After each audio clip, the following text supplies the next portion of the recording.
नमस्कार जी। आपने इससे पहले जो मेरा वीडियो देखा था वो ऑस्टियोपोरोसिस के बारे में था। बट आज हम जिस टॉपिक के बारे में बात करेंगे वो एक स्टेप आगे है। तो ऑस्टियोपोरोसिस का जो टेस्ट है उसको डेक्सा स्कैन कहते हैं।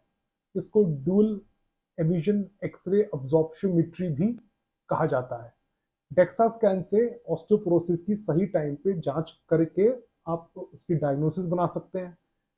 डेक्सा स्कैन जब आप कराते हैं तो या तो आपकी बोन डेंसिटी नॉर्मल होगी या फिर ऑस्टियोपीनिया होगा, जो कि थोड़ी सी कम बोन डेंसिटी कह सकते हैं, या ऑस्टियोपोरोसिस होगा जो कि बहुत ज्यादा कम बोन डेंसिटी कह सकते हैं, जिसके कारण रिस्क ऑफ फ्रैक्चर भी बढ़ जाता है।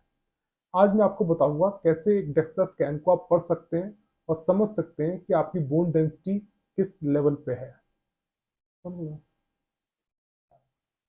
जैसा कि आप देख सकते हैं, ये एक डेक्सा स्कैन है। ये आप देख सकते हैं, ये स्पाइन का डेक्सा स्कैन है। इसमें T12, L1, L2, L3, L4 vertebrae हैं। हर लेवल पे डेक्सा स्कैन किया हुआ है।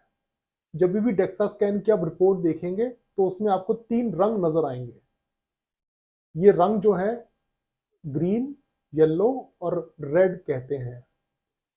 जो ग्रीन कलर है, अगर आपका डेक्सा स्कैन की वैल्यू इसके अंदर आती है, जैसे कि ये पेशेंट जो है इनकी वैल्यू इस बिंदु से दर्शाती है, और देख सकते हैं कि जो बिंदु है ये ग्रीन जोन में है, इसका मतलब इनकी बोन डेंसिटी ठीक है। अगर यही बिंदु येलो में होता तो इसको हम ऑस्टियोपीनिया कहते हैं। ऑस्टियोपीनिया में बोन डेंसिटी कम हो जाती है, बट इतनी कम नहीं है कि हड्डी टूटने के चांसेस बहुत ज्यादा बढ़ जाएं।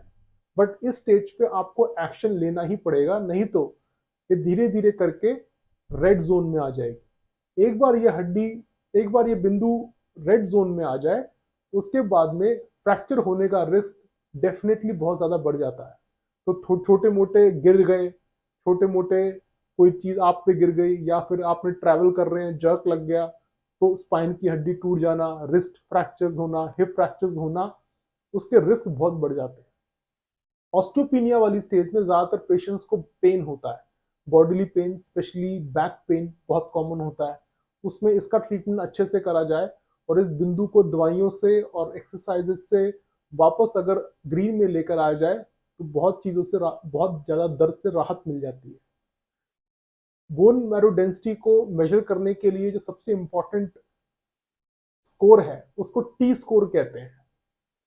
ये जो टी स्कोर है ये सबसे इंपॉर्टेंट है, और इसमें आपका जो बिंदु है वो रेंज, अगर आपकी ग्रीन में है तो आपका टी स्कोर -1 से हमेशा ऊपर की तरफ होगा, मतलब पॉजिटिव की तरफ होगा। तो -1 से अगर मान लीजिए -0.5 है तो इसका मतलब ठीक है, आपकी रिपोर्ट ठीक है।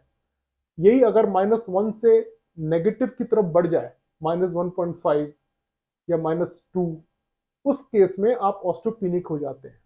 और अगर आपका -2.5 के भी नीचे चले जाए तो फिर ये रेड जोन में आ जाते हैं आप, और वहां पे आपको ग्रॉस ऑस्टियोपोरोसिस है।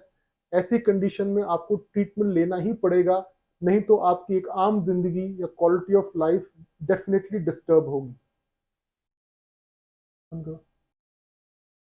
तो आपने देखा कितना आसान है डेक्सा स्कैन की रिपोर्ट को पढ़ना।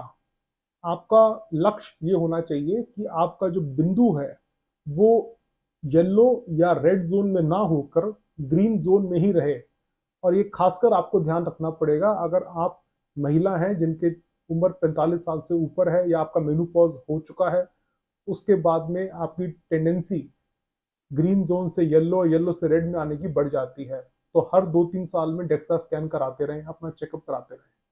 अगर आप में हाई रिस्क फैक्टर्स हैं, आप डेली अल्कोहल इंटेक लेते हैं, अगर आप टाइप 1 डायबिटिक हैं, अगर आपको किडनी डिजीज है, अगर आपको लंबे समय से ऐसी दवाई खा रहे हैं जैसे स्टेरॉइड्स, एपिलेप्टिक्स या एंटासिड्स, जिसके कारण ऑस्टियोपोरोसिस बढ़ता है, तो भी आपको रेगुलर डेक्सा स्कैन कराना चाहिए।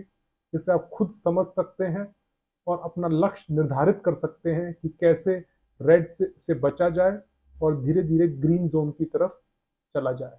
उम्मीद है इससे आपको समझ में आया होगा डेक्सा स्कैन रिपोर्ट का पढ़ना कितना आसान है और इससे कैसे आगे आप इस्तेमाल कर सकते हैं। धन्यवाद।